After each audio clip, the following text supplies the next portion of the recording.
Good morning, students. How are you? Now we start chapter 11, Air, Water, and Weather. Air and Weather. We know that air is a necessary for living things on the earth. हम सभी को पता है कि air सभी living things के लिए, जितने भी अर्थ पर लिविंग थिंग्स हैं उन सब के लिए एयर बहुत ज़रूरी है. We can not see air but it is present all around us. Air को हम देख नहीं सकते हैं पर ये सब जगह प्रेजेंट है. The earth is arounded by the thick blanket of air which is called atmosphere. यानी अर्थ के चारों तरफ एक ब्लैंकेट जैसा कवर होता है. एयर का एक ब्लैंकेट जैसा कवर होता है, उसे हम क्या कहते हैं? एटमॉस्फेयर कहते हैं. यानी कि एटमॉस्फेयर की डेफिनेशन हुई, the earth is arounded by a thick blanket of air which is called the atmosphere. When the conditions of the atmosphere changes at a particular places, it is also change the weather of a place. Condition जैसी ऐसी condition होती है उसके according हर place का weather change हो जाता है. यानी कंडीशन के अकॉर्डिंग एटमॉस्फेयर चेंज होता है, उसे हम वेदर कहते हैं. Weather is a day to day condition of the place. यानी कि डे टू डे या जैसी कंडीशन होती है और जिस प्लेस की जैसी कंडीशन होती है उसका वेदर वैसा होता है. It change from day to day and sometimes from hours to hours. और कभी कभी तो दिन ब दिन चेंज होता है, और कभी कभी घंटे में, एक घंटे में कभी ऐसा वेदर होता है और कभी कभी कैसा वेदर हो जाता है. यानी कि घंटा, आवर टू आवर भी वेदर चेंज होता रहता है. It can be Sunny, cloudy, windy और रेनी. यानी कि वेदर कैसा होता है? सनी भी हो सकता है, धूप टाइप का, बहुत ज़्यादा धूप हो. क्लाउडी यानी कि बादल हो बहुत ज़्यादा. विंडी बहुत तेज़ हवा चल रही हो. और रेनी यानी कि बारिश हो रही हो. When the weather remains similar for a few months in a year. हाँ, कभी भी वेदर एक जैसा पूरे साल नहीं रहता है. As call it is season. यानी इसी को हम क्या कहते हैं? सीज़न. यानी कि पूरे साल में एक महीने जैसा कभी वेदर हो जाए. जैसे कि इस समय विंटर सीज़न चल रहा है, तो इस सीज़न में इस समय पूरे मंथ में सर्दी हो रही है. यानी कि ये सीज़न हो गया. यानी कि क्या हो गया? सीज़न है. इसे हम सीज़न कहते हैं. एक महीने में एक जैसा वेदर रहे उसको हम सीज़न कहते हैं. During the summer season. यानी कि समर के महीने में, समर सीज़न में, इट इज़ वेरी हॉट. वो बहुत गर्म होता है. After the summer season comes the rainy. और समर सीज़न के बाद रेनी सीज़न आता है. In most part of India it rains almost every day during the rainy season. और इंडिया के मोस्टली पार्ट में रोज़ बारिश होती है रेनी सीज़न में. This is followed by a winter season. और ये विंटर सीज़न को भी यही फॉलो करता है. In some part of India it become very cold. India के कुछ ऐसे प्रदेश हैं, पार्ट हैं, जहाँ पे बहुत ज़्यादा ठंड होती है. But in some other part it is not a very cold. और कुछ ऐसे प्रदेश भी हैं जहाँ पे बहुत ज़्यादा ठंड नहीं पड़ती है. In several part of south India. जैसे कि हम जानते हैं कि साउथ इंडिया में बहुत ज़्यादा ठंड नहीं पड़ती है. People do not need woollen clothes in the winter. यानी कि साउथ इंडिया में बहुत ज़्यादा ठंड नहीं पड़ती है, इसलिए उनको वहाँ पर विंटर क्लॉथ की ज़रूरत नहीं होती. यानी कि वुलन क्लॉथ की ज़रूरत नहीं होती है. What changes weather. अब वेदर का चेंजेस कैसे होता है? What causes these weather changes. यानी कि क्या कारण है कि वेदर चेंज होता है? They are caused many by the they are caused mainly by the sun. यानी कि सन की, इसका इन सब का मेन कारण क्या है? सन है. Because of the rotation of the अर्थ. और जैसे कि हम सभी जानते हैं कि अर्थ हमारी रोटेट करती है, अर्थ हमारे सन के राउंड घूमती है. And the revolution of the earth around the sun. ठीक है. Different areas on the earth get heated differently. यानी कि जो एरिया सन की तरफ हो जाता है वो बहुत ज़्यादा हॉट हो जाता है, हीटेड हो जाता है. And an area which faces of the sun directly in the heated more than the area which is back and not receive Sunny directly, यानी कि जब हमारा जो अर्थ है हमारे सन के अराउंड घूमती है, तो जो एरिया अर्थ का सन के डायरेक्टली फेस की तरफ होता है वो बहुत ज़्यादा हीटेड होता है, और जो एरिया हमारे सन के डायरेक्टली नहीं होता वो यानी कि बैक पार्ट में होता है, पीछे की तरफ होता है, उस पर डायरेक्ट सन की रेज नहीं पड़ती है, वो कम हीटेड होता है, यानी कि वो कम एरिया गर्म होता है। This unequally heated of the earth's surface causes the weather changes and season let's be sandy, यानी कि यही कारण है कि जो सीज़न हमारे वेदर जो सीज़न चेंज होते हैं वो मेन कारण हमारा अर्थ का रोटेशन होता है।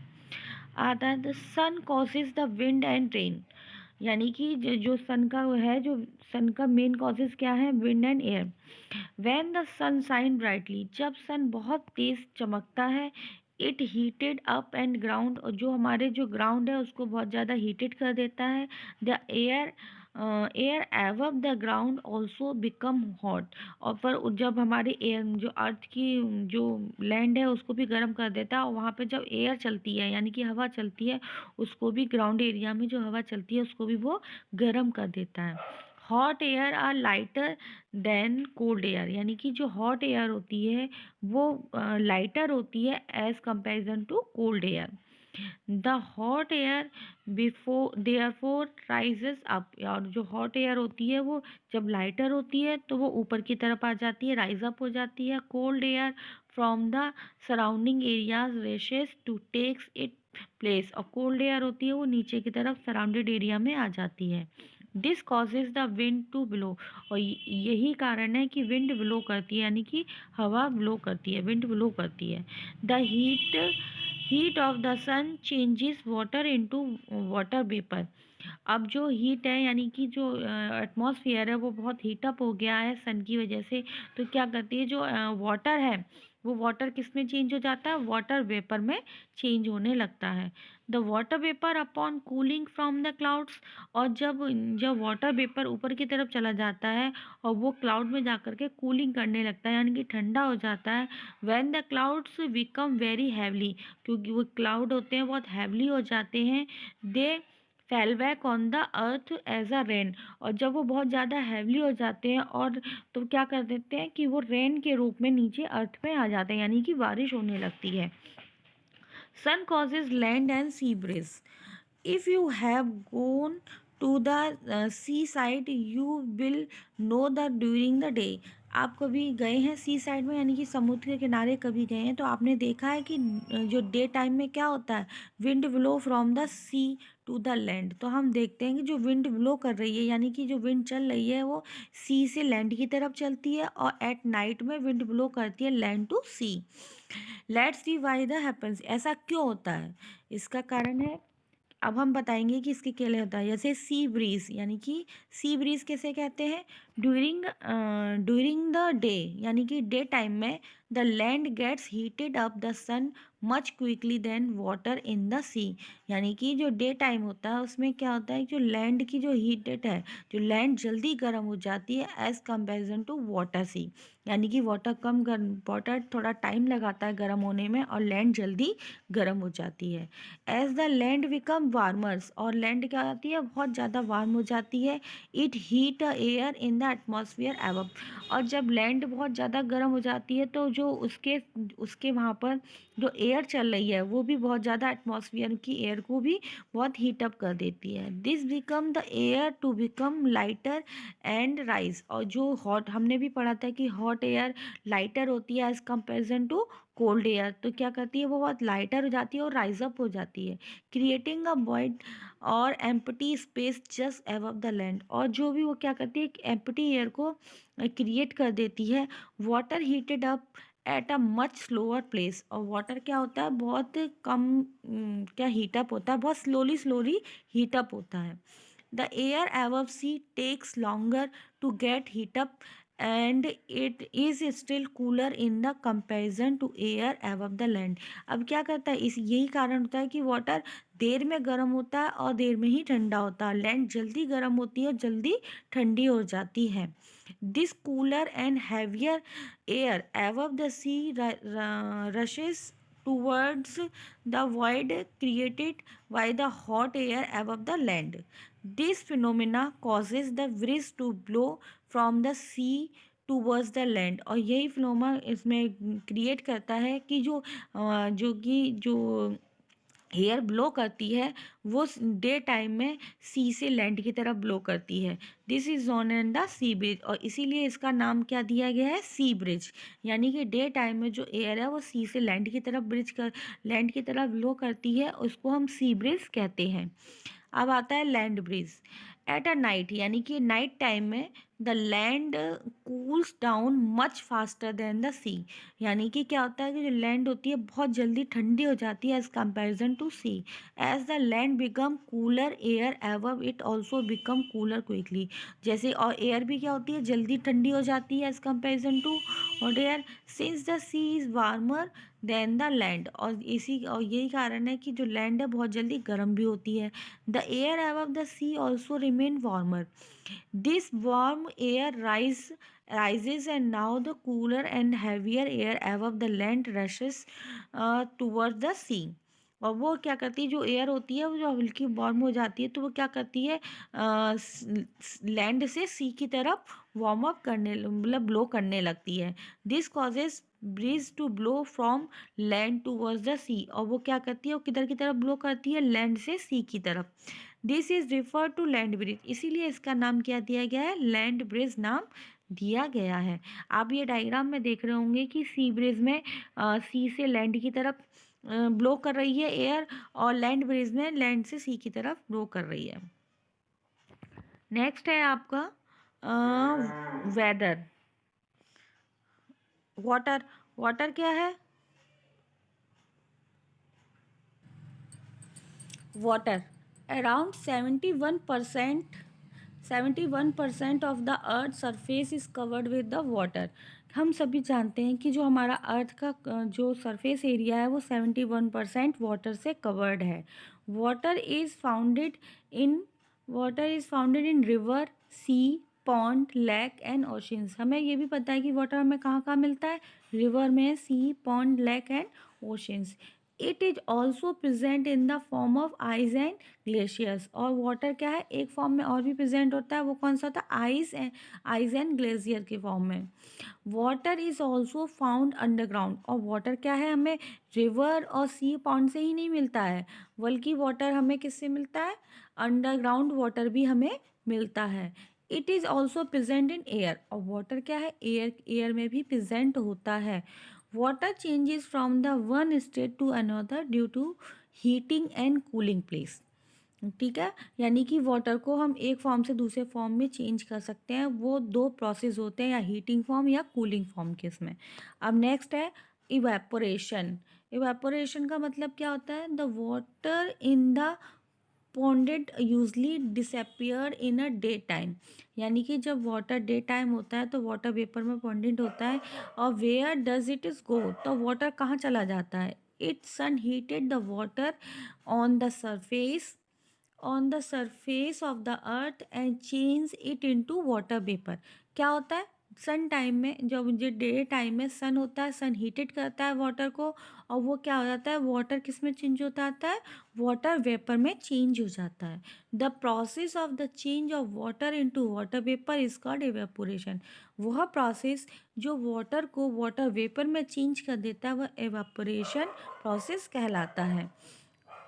The sun evaporate water from oceans, lake, river, pond and soil। अब हमें पता है कि जो हमारे वाटर इन्हीं फॉर्म में मिलता है, oceans, lake, river, pond and soil. और सन क्या करता है, इन सारे वाटर को वेपोरेट कर देता है। और plant also give out water vapour from its leave. और प्लांट में भी वाटर होता है, वह भी जब सन की लाइट इस पर पड़ती है तो हीटअप होता है, वो भी वाटर को लीव्स के थ्रू, जो लीव्स में वाटर होता है वो वाटर वेपर में कन्वर्ट हो जाता है। Human beings also release water vapour into the air, और human beings also water vapour के फॉर्म में वाटर को रिलीज करते हैं। वो कैसे? The water from the pores in the human skins escaping and converted into the water vapour in a air.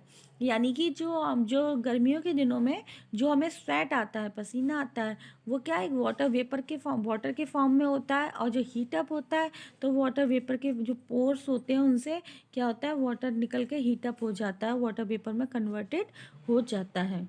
This is the reason why we feel very thirsty in the summer. और यही reason है कि हमें गर्मियों में बहुत ज़्यादा thirsty feel होता है, यानी कि बहुत ज़्यादा प्यास लगती है, तभी हमें पानी की ज़रूरत होती है। Thus plant and human being are also the sources of evaporation। इसी प्रकार से हम कह सकते हैं प्लांट एंड ह्यूमन बींग दोनों ही evaporation का सोर्सेज हैं। The water is present in the air in the form of tiny droplets called moisture. अब जो वाटर की छोटी छोटी सी ड्रॉपलेट्स होती हैं वो प्रेजेंट होती हैं एयर में, उसको हम क्या कहते हैं? मॉइस्चर कहते हैं। यानी कि छोटी छोटी ड्रॉपलेट्स का एयर में प्रेजेंट होना वो क्या कहलाता है? मॉइस्चर कहलाता है। नेक्स्ट आता है फैक्टर अफेक्टिंग इवेपोरेशन। ऐसे कौन कौन से फैक्टर्स हैं जो इवेपोरेशन को अफेक्टेड करते हैं? Evaporation depend on many other things. यानी कि जो इवेपोरेशन है वो बहुत सारे थिंग्स पर डिपेंड करता है। जैसे कि फर्स्ट है temperature. Temperature, exposed area, wind and moisture, ये सारे फैक्टर्स हैं जो इवेपोरेशन को अफेक्टेड करते हैं। Temperature, the high temperature make cloth dryly fast in the sun than the shaded. ठीक है। The exposed area, the area expose area speed up in evaporation, the cloth that are spread out dry dry fasted then the one then the unfolders। Wind, देखो wind है, blowing wind help things to the dry faster. यानी कि wind क्या करती है? बहुत जल्दी कोई भी चीज़ होती है उसको फास्टर ड्राई कर देती है। और moisture, when they are less moisture in air, जब एयर में बहुत कम मॉइस्चर होता है, the cloth dry faster in summer season. और हमको पता है कि समर सीजन में हमारे क्लॉथ्स बहुत जल्दी सूख जाते हैं। क्यों? क्योंकि वहाँ पे मॉइस्चर बहुत कम होता है। They takes more time to dry in the rainy season. और सबसे ज़्यादा जो कपड़े सूखने में टाइम किस में लगाते हैं? रेनी सीजन में। Then they are more moisture in air, क्योंकि उस समय एयर पे सबसे ज़्यादा मॉइस्चर होता है। अब आता है नेक्स्ट है कंडेंसेशन। कंडेंसेशन क्या है? The process of changing water vapour into water due to cooling. यानी कि वह प्रोसेस जिसमें वाटर वेपर वाटर में कन्वर्ट हो जाए why the during the cooling process through. यानी कि जब हम वाटर वेपर को कूल कर देते हैं तो वाटर में कन्वर्ट हो जाता है, उसको हम क्या कहते हैं? कंडेंसेशन कहते हैं। Water condense and return to the ground in several days. अब क्या है? पहले यहाँ से अर्थ से वाटर वेपर के थ्रू ऊपर जाता था और वो रेन के थ्रू हमें वापस मिलता था। ऐसी बहुत सारे प्रोसेस हैं कि कंडेंसेशन से वाटर वापस अर्थ पर आ जाता है। If you take a look at the plant and flower in cold morning. अब आप देखते होंगे कि सर्दियों के मौसम में प्लांट पे और फ्लावर पर क्या होते हैं? अच्छे छोटे छोटे से वाटर के ड्रॉप्स दिखाई देते हैं। वो उन ड्रॉप्स को हम क्या कहते हैं? ड्यू कहते हैं। उन ड्रॉप्स को हम ड्यू कहते हैं, यानी कि ओस कहते हैं। It is form when the temperature is low, water vapour condense on a cool object in the form of droplet. क्या होता है कि जो टेम्परेचर होता है सर्दियों के मौसम का बहुत लो होता है और वो जो वाटर वेपर होता है वो क्या कूल होकर के वाटर के फॉर्म में कन्वर्ट हो जाता है और वो ड्रॉपलेट्स के रूप में हमें दिखाई देने लगता है। नेक्स्ट है frost. Frost is the form is very cold place where the temperature at the ground leaves in lower than the 0 degree and dew turn into ice। it causes damage to crop। अब first क्या होता है कि जो हमारे जो बहुत ज़्यादा कोल्ड टेम्परेचर एरियाज होते हैं वहाँ पर ये चीज़ हमें दिखाई देती है, जैसे कि 0 डिग्री से भी कम का टेम्परेचर होता है। तो क्या होता है? जो ड्यू होती है, जो ओस होती है, वो आइस के फॉर्म में कन्वर्ट हो जाती है, यानी कि वो बर्फ़ बन जाती है। और ये अगर ये चीज़ कहीं पड़ जाए ड्यू की फॉर्म की जो आइस है तो वो क्या कर देती है? हमारी क्रॉप है, हमारी जो फसल है उसको नष्ट कर देती है, डैमेज कर देती है। fog and moist. Fog and moist are the formed when the small droplets of water suspended in the air. Fog is descended in the moist when the visibility is less than 1 kilometer as called the fog, but when the visibility is greater than 1 kilometer we call the moist. Fog and moist का मतलब होता है जो आजकल winter का season चल रहा है इस समय आप कोहरा देखते होंगे, फॉग और मॉइस्ट को वही कोहरा ही कहलाता है। जिसकी विजिबिलिटी 1 किलोमीटर से कम होती है उसको हम फॉग कहते हैं, और जिसकी विजिबिलिटी 1 किलोमीटर से ज़्यादा की हो जाती है उसको हम मिस्ट कहते हैं। Higher on the mountain higher on the mountains where the temperature is very low, जो माउंटेन की जो ऊपर वाले एरियाज होते हैं वहाँ पर टेम्परेचर बहुत लो हो जाता है। The water vapour condensation to form in ice crystals, और वहाँ पर जो वाटर वेपर है वो आइस क्रिस्टल्स के फॉर्म में कन्वर्ट हो जाता है, और it is called the snow, और उसको हम क्या कहते हैं, स्नो कहते हैं, यानी कि उसको हम स्नो कहते हैं। और वही जो नीचे पड़ती है तो हम इसे हम कहते हैं कि स्नोफॉल हो रही है। नेक्स्ट आता है ह्यूमिड। ह्यूमिड क्या होता है, in the hot whether you sweat a lots. अब जो हॉट वेदर होता है यानी गर्मियों का सीज़न होता है वहाँ पे हमें स्वेट बहुत ज़्यादा आता है। When this sweat evaporate it makes you feel cool, और जब जब जो वो स्वेट है इवेपोरेट हो जाता है तो हमें कूल महसूस होता है। When you sit under the fan, जब हम फैन के नीचे बैठ जाते हैं, योर स्वेट इवेपोरेट फास्टर, और हमारा स्वेट क्या है बहुत जल्दी इवेपोरेट हो जाता है। एंड यू फील कोल्ड, और हमें कैसा महसूस होता है, ठंडा सा महसूस है, यानी कि हमें बहुत अच्छा फील महसूस होता है, ठंडा ठंडा महसूस होता है। But if there is already a lot of water vapour in a air, पर कभी कभी क्या होता है कि एयर में भी बहुत ज़्यादा वाटर वेपर होता है। The sweat can not evaporate quickly, और उस समय स्वेट हमारा बहुत जल्दी इवेपोरेट नहीं होता है। Such weather is called the humid weather, और उसी वेदर को हम क्या कहते हैं, ह्यूमिड वेदर कहते हैं।